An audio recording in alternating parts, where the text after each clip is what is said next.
This video is about to make you rich if you let it. Now, I'm going to say the quiet part out loud, and it is going to probably ruffle some feathers. However, if you can just breathe through it and listen, then I promise you it's going to turn into millions for you if you let it. I have found that broke people are the most selfish. The broker you are, the more selfish you are. When I did not have money, when I had a broke mindset, when I had negative $73 in my bank account and I was on food stamps, then I was afraid to part with my pennies. I held on to every single dollar as if it was the last dollar. I did not know when the next dollar was going to come. And I wasn't trying to give to the homeless. I wasn't trying to give to those less fortunate. As a matter of fact, a man asked me for money on the street and I was like, I'm a single mom. I don't have any money. I need you to donate to me. And then when I said that, something hit me. And I was like, you know what, Shay, like, give it to him. And so I gave him like literally the last $5 that's in my pocket. And I was like, you know what? I apologize. Here. I know God's going to take care of me. And the man was like, God bless you. He walked away. And y'all, that was it. That's all I had in my pocket. Literally not even like an hour later, I ended up getting more money, like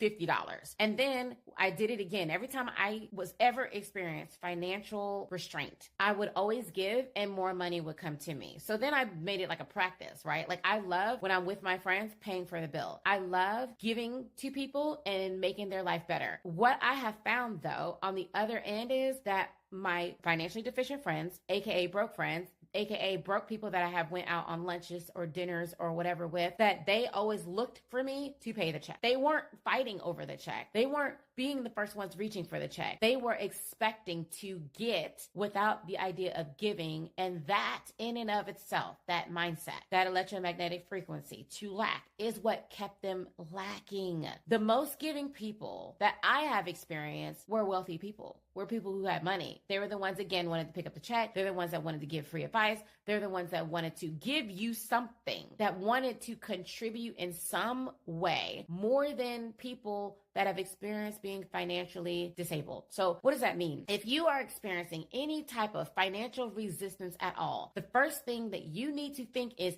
how can I give to somebody else as fast as possible? Second thing, how can I invest in myself so that I can prime the money pump, the abundance pump in my life? Because when I learned that first give to others who are less fortunate to you, no matter what your bank account looks like, and give consistently. And then second, invest in myself, my whole life completely changed. And you don't invest in yourself when you have the money. You invest in yourself when you don't have the money, especially when you don't have the money. And you invest consistently and you make it a bill that is more important than any other bill. Let the light get cut off before you cut off investing in yourself. And I get it. Some of you are like, oh my God, what are you talking about? Like, the light bill needs to get paid. Yes, of course. And it will get paid. When you trust, when you move in a way that I know my abundance is already there and I don't have to see the way. I am a partner with spirit and I know that God is going to always provide because I am not the source. My job is not the source. Nothing else is the source. God is the source. And when you move like that, you're moving with a different air of energy. You're moving with a level of expectation that now makes you vibrate to the frequency of riches. I hope that helps.